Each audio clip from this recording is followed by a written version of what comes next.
નમસ્કાર વાલા વિદ્યાર્થી મિત્રો, હું કનભાઈ ગુરુજી આપ સૌનું હાર્દિક સ્વાગત કરું છું. વિદ્યાર્થી મિત્રો, આજે આપણે પ્રકરણ 4 દ્વિઘાત સમીકરણની અંદર ઉદાહરણ 7, 8 અને 9 આ ત્રણ ઉદાહરણ શીખીશું. એની અંદર ઉદાહરણ 7 દ્વિઘાત સમીકરણ 2x2 4x 3 0 નો વિવેચક શોધો અને તેના પરથી બીજનું સ્વરૂપ નક્કી કરો. હવે આપણે કોઈ પણ સમીકરણના બીજનું સ્વરૂપ છે એ નક્કી કરવું તો એના માટે સૌપ્રથમ આપણે વિવેચક શોધવો પડે. અહીંયા વિવેચક શોધવાનો કહ્યો પણ છે. હવે વિવેચકના આધારે બીજનું સ્વરૂપ કેવું હોય એ તમને મેં થિયરી ની અંદર સમજાવ્યું છે. તો વિવેચક જે છે ધન હોય, d greater than 0 હોય, તો એ સમીકરણના બીજ જે છે વાસ્તવિક અને ભિન્ન હોય. જો વિવેચક 0 હોય એટલે કે d બરાબર 0 હોય તો એ સમીકરણના બીજ વાસ્તવિક અને સમાન હોય. અને d less than 0 એટલે કે વિવેચક જે છે ઋણ હોય તો એ સમીકરણને વાસ્તવિક બીજ મળે નહીં. વાસ્તવિક બીજનું અસ્તિત્વ નથી. સૌપ્રથમ આ જે સમીકરણ આપ્યું છે એનો આપણે વિવેચક શોધીએ. પહેલા જે સમીકરણ છે અને એનું નામ લખી દઈએ.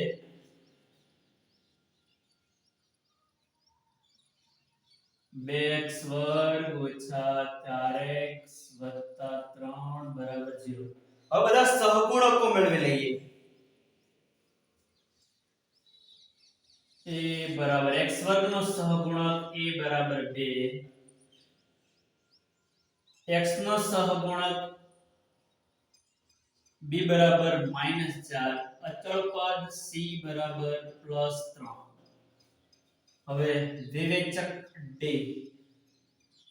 વિવેચકનું સૂત્ર છે b વર્ગ ઓછા 4ac. હવે તૈયાર થઈ ગયું છે આ સૂત્ર, એકદમ સરળ છે. b ની કિંમત આપણી પાસે -4 છે તો જે જગ્યાએ b છે ત્યાં -4 લખી દઈશું. a આપણી પાસે 2 છે તો 4 ગુણ્યા કૌંસમાં 2. c બરાબર 3 છે તો કૌંસમાં 3. 4, 2 અને 3 ત્રણેય વચ્ચે ગુણાકારનો સંબંધ છે. હવે -4 નો વર્ગ +16, કારણ કે 2 કી ઘાત છે એટલે માઈનસ ના પ્લસ થઈ જાય. 4 નો વર્ગ 4 × 4 = 16. 4 × 2 = 8 તરી 24. હવે જો આગળ આ 16 રે પ્લસ છે, 16 ની આગળ પ્લસ નું ચિહ્ન છે, 24 ની આગળ માઈનસ નું ચિહ્ન છે. ચિહ્નો જુદા જુદા હોય ત્યારે બાદબાકી થાય. 24 માંથી 16 કાઢો તો 8. હવે ચિહ્ન કયો મૂકવો? તો 16 અને 24 માં આંકડાકીય રીતે કોણ મોટા છે? 24 મોટા છે. એની આગળ કયું ચિહ્ન હશે? માઈનસ નું. તો 8 આગળ માઈનસ નું ચિહ્ન આવશે. જે મોટી સંખ્યા હોય એની આગળનું ચિહ્ન આવે. આંકડાકીય રીતે જે મોટા હોય એની આગળનું ચિહ્ન આવે. તો અહીંયા આપણે જે વિવેચક d છે ઋણ મળ્યો છે એટલે લેસ ધેન 0 મળ્યો છે. બરાબર છે? તો આ ત્રણમાં શું આવશે? છેલ્લું d લેસ ધેન 0 હોય ત્યારે સમીકરણને વાસ્તવિક બીજ મળે નહીં. તો અહીંયા લખશું તેથી આ સમીકરણને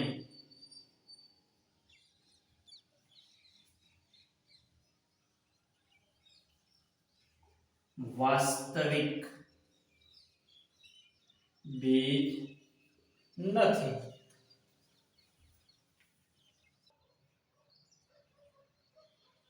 ઉદાહરણ 8, 13 મીટર વ્યાસવાળા એક વર્તુળાકાર બગીચાની સીમા પરના એક બિંદુએ એક થાંભલો એવી રીતે લગાવવો છે કે જેથી આ બગીચાના એક વ્યાસના બંને અંતબિંદુઓ A અને B આગળ બનેલ ફાટકથી થાંભલાના અંતરનો તફાવત 7 મીટર હોય.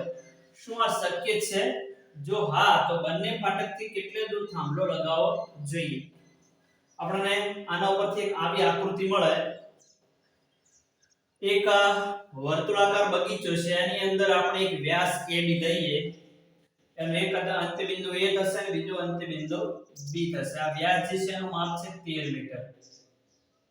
હવે વર્તુળાકાર જે ભાગ છે એના કોઈક બિંદુ આગળ થાંભલો લગાવવાનો છે. ધારો કે આપણે એ બિંદુ P આગળ થાંભલો લગાવવો છે. તો આપેલા માપ પ્રમાણે આ થાંભલો લગાવવો શક્ય છે?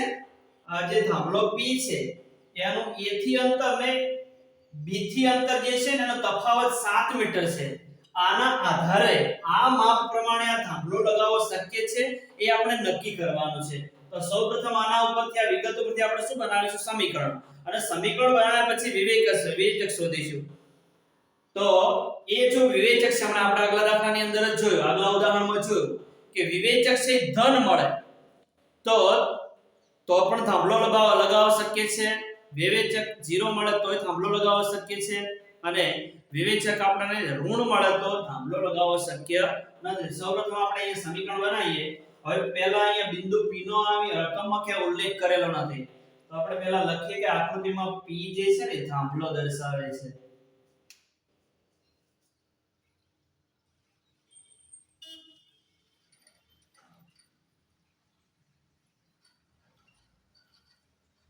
આકૃતિમાં બિંદુ P એ થાંભલો દર્શાવે છે. હવે થાંભલો જે છે એનું A થી અંતર અને B થી અંતર છે ને એનો તફાવત આપણને આપેલો છે. તો એના આધારે આપણે ચલ ધારવાના છે. કોઈ પણ ધારો, જો તમે AP છે x ધારો તો એનો તફાવત 7 છે, તો આ x હોય તો આ જે PB છે ને એમાં 7 બાદ કરીએ એટલો હોય, x 7 હોય. જો આ x હોય તો આ x 7 હોય. બરાબર છે, કારણ કે બંનેનો તફાવત કેટલો છે? 7 છે. આ AP અને PB ની જે બાદબાકી કરે ને એ આપણને 7 મળે છે એવી વિગત આપેલી છે. આપણે અહીંયા AP બરાબર x ધારી લઈએ.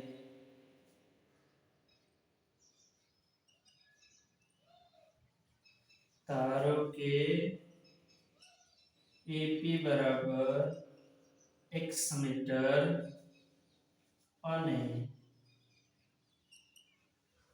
PB બરાબર તફાવત 7 છે, એટલે PB બરાબર આ x ને 7 બાદ કરી દો, x 7 મીટર. બરાબર. હવે એક વસ્તુ આપણને ખબર છે કે વ્યાસ દ્વારા વર્તુળના કોઈ પણ ભાગમાં વર્તુળ પરનું જે પણ બિંદુ આવેલો હોય ત્યાં જે વ્યાસ છે ને એ કાટખૂણો જ બનાવે. અહીંયા ખૂણો APB જે છે એ હંમેશા કાટખૂણો જ બને. અહીંયા તમે કોઈ પણ બિંદુ આગળ ખૂણો બનાવો, અહીંયા આવેલું હોય, અહીંયા આવેલું હોય, અહીંયા આવેલું, ગમે ત્યાં બિંદુ આવેલો હોય ને તો ત્યાં હંમેશા જે ખૂણો APB છે એ હંમેશા કાટખૂણો જ બને. કારણ કે વ્યાસ છે ને અર્ધવર્તુળનો હંમેશા કાટખૂણો જ આંતરે. એટલે આ જો ત્રિકોણ ABP ની અંદર આ ખૂણો કાટખૂણો હોય તો એની સામેની બાજુ જે AB છે હંમેશા કર્ણ બને. શું બને? કર્ણ. કાટખૂણાની સામેની બાજુને કર્ણ કહેવાય. હવે આપણે પાયથાગોરસનો નિયમ જાણીએ છીએ કે કાટકોણ ત્રિકોણમાં કર્ણનો વર્ગ એ કાટખૂણો બનાવતી બાજુઓના વર્ગોના સરવાળા બરાબર હોય છે. અહીં આપણે એ પાયથાગોરસનો પ્રમેયનો ઉપયોગ કરી દઈશું. લખીએ અહીંયા ત્રિકોણ APB માં ખૂણો P બરાબર 90°.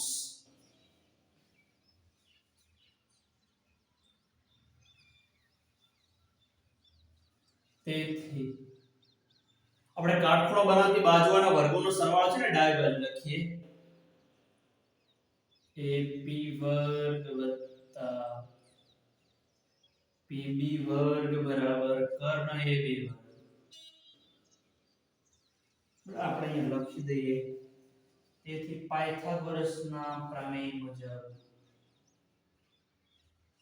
પાયથાગોરસના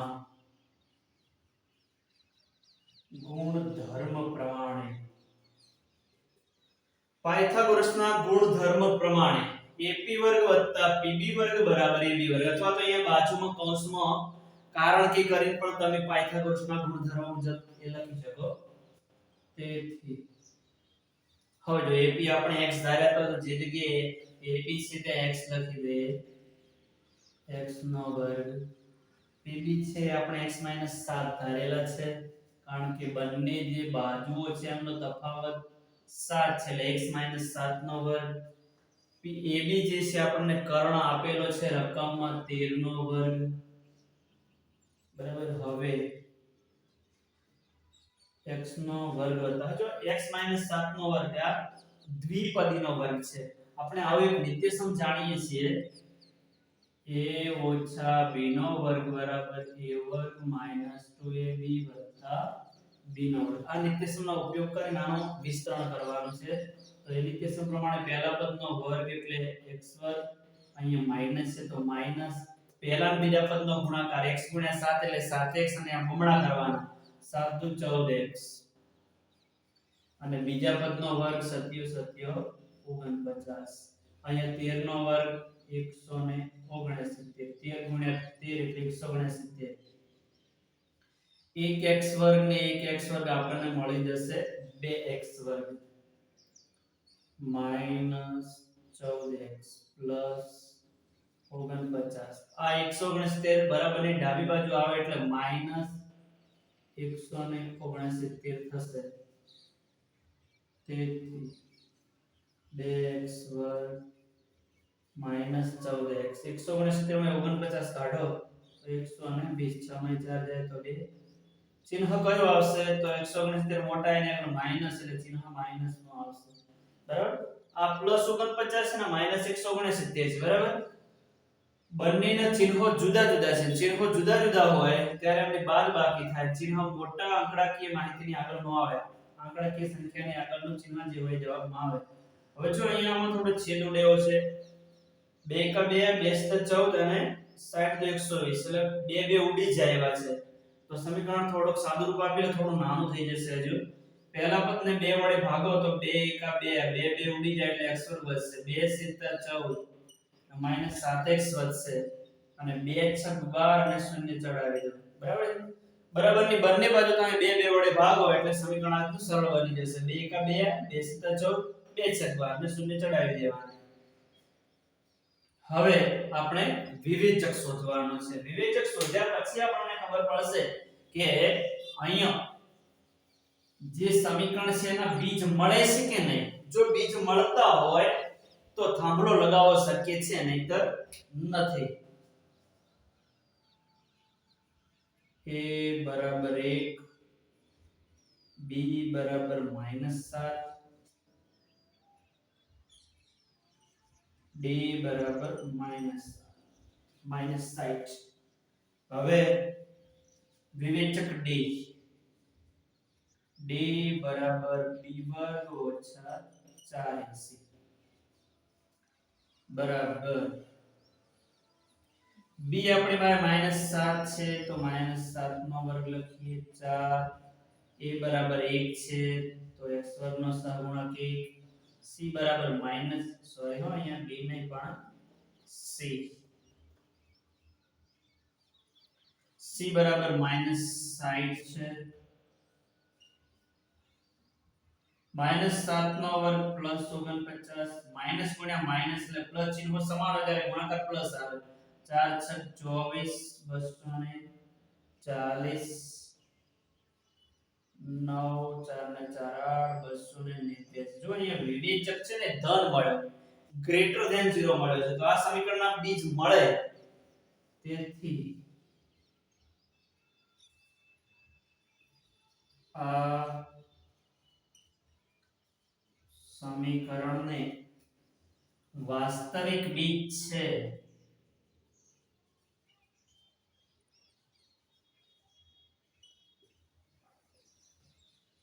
વાસ્તવિક બીજ છે એટલા માટે આપેલા માપ પ્રમાણે થાંભલો લગાવવો શક્ય છે. તો અહીંયા લખીશું તેથી આપેલા માપ પ્રમાણે થાંભલો લગાવવો શક્ય છે. હવે જો થાંભલો લગાવવો શક્ય હોય તો એ થાંભલો બંને ફાટકથી કેટલો દૂર હશે એ પણ શોધવાનું કહ્યું છે. તો આપણે અહીંયા શ્રીધર આચાર્યનું સૂત્ર અથવા તો દ્વિઘાત સૂત્ર જેને આપણે કહીએ છીએ લખી દઈએ -b ± વર્ગમૂળમાં b વર્ગ ઓછા 4ac છેદમાં 2. સૂત્ર યાદ છે ને? આને શ્રીધર આચાર્ય સૂત્ર કહેવામાં આવે છે. અથવા દ્વિઘાત સૂત્ર પણ કહેવામાં આવે છે. આપણી પાસે જે કિંમતો છે મૂકીએ x બરાબર માઈનસ b બરાબર આપણી પાસે -7 છે અને કૌંસમાં લખીએ -7 કારણ કે કૌંસની આગળ ઓલરેડી માઈનસ તો છે. હવે b² - 4ac બરાબર 289 છે. તો અહીંયા વર્ગમૂળમાં 289 છેદમાં 2a a બરાબર આપણને 1 આપેલા છે. તેથી x બરાબર minus minus plus 7 plus or minus 289 જે છે 17 નો વર્ગ છે તો 289 નું વર્ગમૂળ કેટલું આવે 17.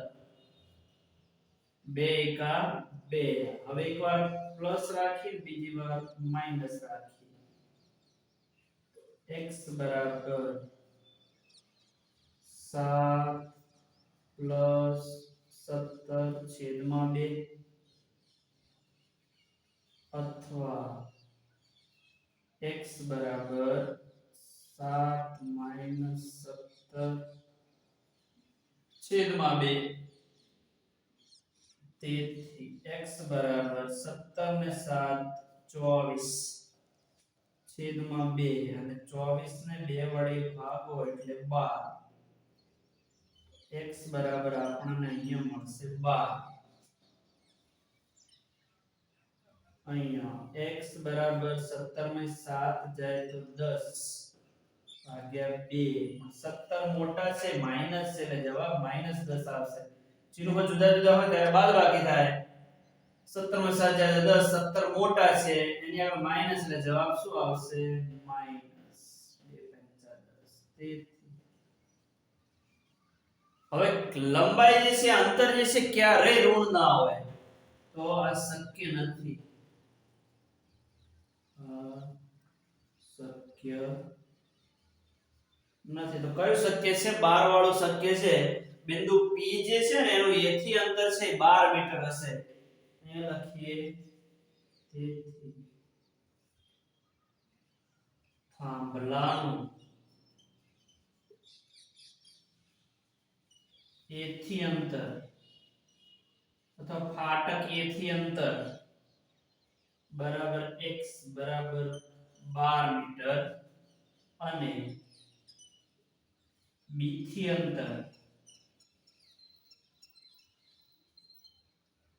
બરાબર x - 7 બરાબર x ની જગ્યાએ 12 - 7 12 માં 7 જાય તો 5 બરાબર છે. તો આ રીતે દાખલો ગણી શકાય.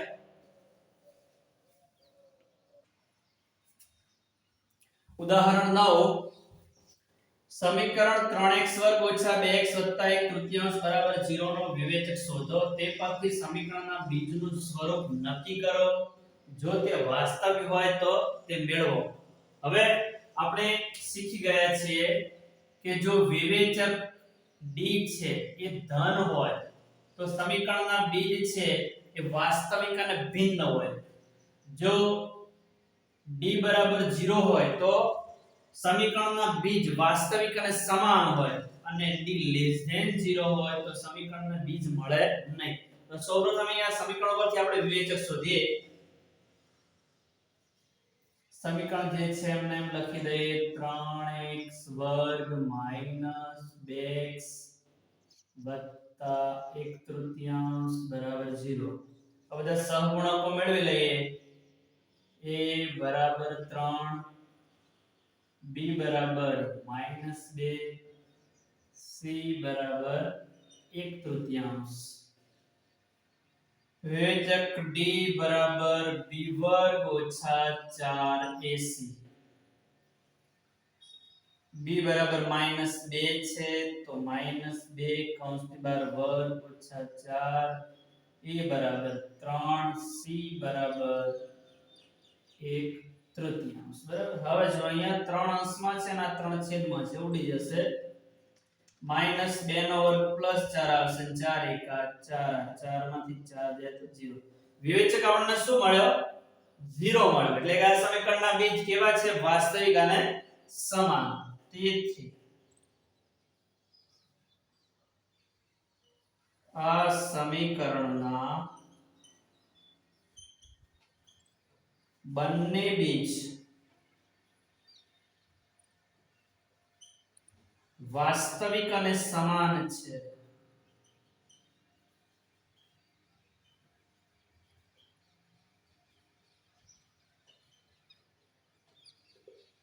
આ સમીકરણના બંને બીજ વાસ્તવિક અને સમાન છે. દરેક બીજ શોધવાનું કહ્યું છે તો આપણે મેળવી લઈએ. ખૂબ સરળ છે. એના માટે આપણે દરેક બીજની સમાન કિંમતનું એક સૂત્ર જાણીએ છીએ.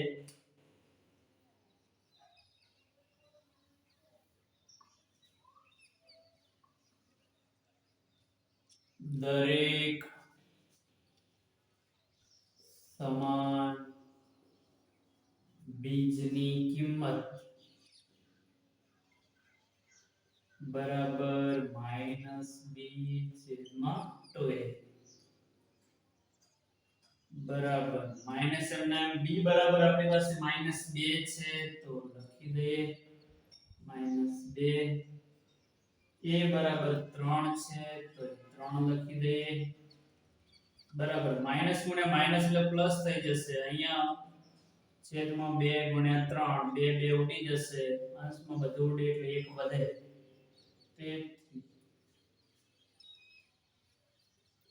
બંને બીજ